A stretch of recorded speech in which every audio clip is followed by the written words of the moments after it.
মহানবী সাল্লাল্লাহু আলাইহি ওয়াসাল্লাম দুই মৃত সন্তানকে জীবিত করার ঘটনা।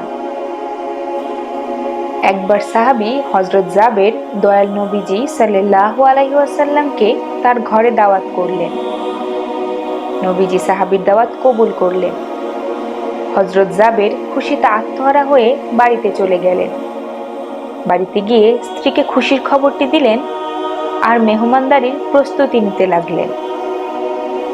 হযরত জাবের তার বড় ছেলে আব্দুল্লাহকে নিয়ে খাসি জবাই করলেন এবং একটি অন্য কাজে ঘরের বাহিরে গেলেন। তখনই হযরত জাবেরের ছোট ছেলে ঘুম থেকে উঠে খাসি তালাশ করতে লাগলো। বড় ভাই তাকে জানায় খাসিটিকে জবাই করা হয়েছে। ছোট ভাই বায়না ধরল, খাসি কিভাবে জবাই করে তা আমাকে দেখাও। অজ্ঞতা বড় ভাই ছুরি হাতে করে ঘরের পেছনে গিয়ে বলল, এখানে খাসি জবাই করা হয়েছে। ছোট ভাই জানতে চাইল কিভাবে। বর্ণনা করে বোঝাতে না পেরে অবশেষে বড় ভাই বলল, তাহলে তুমি মাটিতে শুয়ে পড়ো, আমি তোমাকে দেখাই। ছোট ভাই মাটিতে শোয়ার পর বড় ভাই তার গলায় ছুরি চালিয়ে জবাই করার নমুনা দেখাতে গিয়ে ছোট ভাইকে সত্যি সত্যি জবাই করে ফেলল।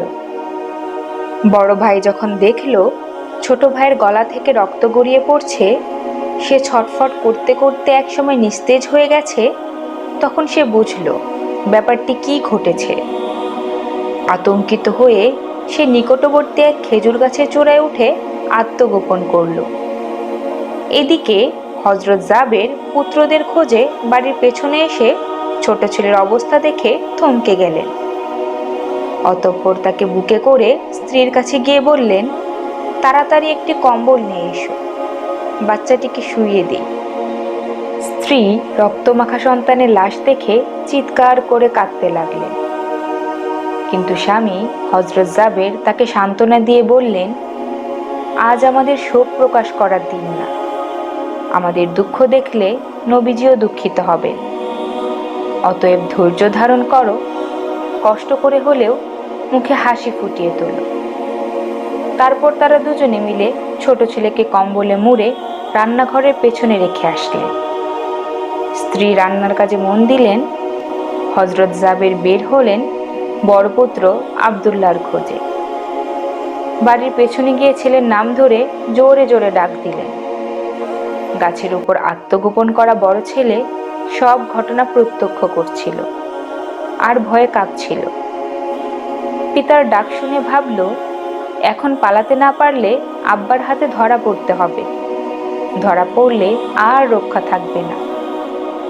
পালানোর উদ্দেশ্যে গাছ থেকে লাফিয়ে পড়ে আঘাতপ্রাপ্ত হয়ে সেও মৃত্যুর কোলে ঢলে পড়ল। পিতা কাছে গিয়ে দেখেন আব্দুল্লাহর দেহে প্রাণের স্পন্দন নেই। বড় ছেলেকে কোলে তুলে নিয়ে তিনি বাড়ির ভেতরে আসলেন। স্ত্রীকে বললেন আরেকটি কম্বল নিয়ে আসার জন্য। বড় ছেলের এই অবস্থা দেখে দরদি মা পুনরায় আর্তনাদ করে উঠলেন। স্বামী তাকে পুনরায় সান্ত্বনা দিয়ে বললেন, ধৈর্য ধরো, আজ আমাদের দুঃখ প্রকাশের দিন নয়, আজ আমাদের পরম আনন্দের দিন। দয়াল নবীজি অল্প কিছুক্ষণের মধ্যেই আমাদের ঘরে তাশরিফ রাখবে।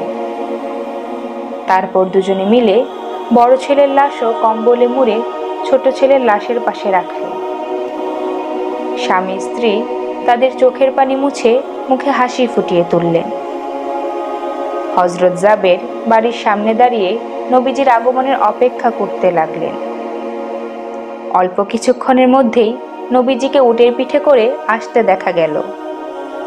হযরত জাবের আনন্দে আত্মহারা হয়ে দৌড়ে গিয়ে স্ত্রীকে নবীজির আগমনের সংবাদ দিলেন এবং পুনরায় তিনি দৌড়ে বাড়ির সামনে চলে এলেন।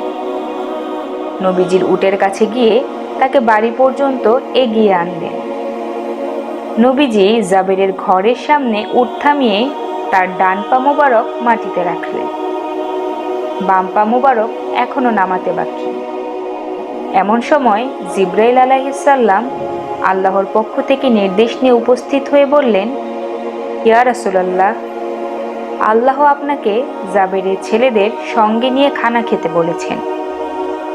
অতঃপর নবীজি সাহাবায়ে কেরামকে নিয়ে জাবেরের ঘরে তাশরিফ রাখলেন। তাদের সামনে হযরত জাবের দস্তরখানা বিছিয়ে দিলেন। তার স্ত্রী খাবার বেড়ে দিলেন আর তিনি সেগুলো এনে মেহমানদের সামনে হাজির করলেন।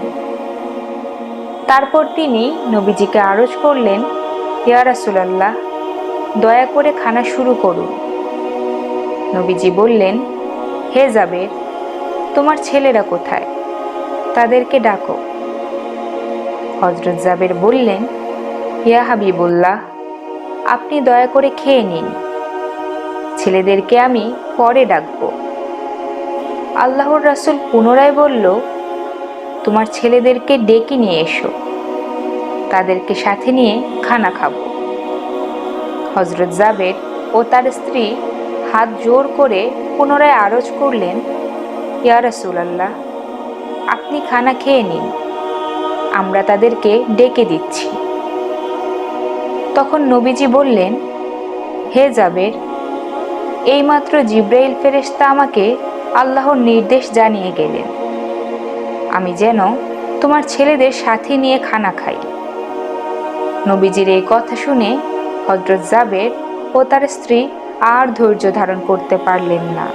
তারা চিৎকার করে কেঁদে কেঁদে সমস্ত ঘটনা বললেন। তখন নবীজি হযরত জাবেরকে বললেন, তোমার ছেলেদের কাছে গিয়ে বলো, আল্লাহর নবী তাদেরকে ডাকছেন। হযরত জাবের নবীজির নির্দেশ মোতাবেক ছেলেদের লাশের সামনে গিয়ে তা বললেন। সঙ্গে সঙ্গে তারা দুইজন আল্লাহু আকবার বলে উঠে দৌড়ে নবীজির কাছে চলে গেলেন। অতঃপর নবীজি আল্লাহর নির্দেশ মোতাবেক হযরত জাবেরের দুই সন্তানকে নিয়ে খানা খেলেন। সুবহানাল্লাহ।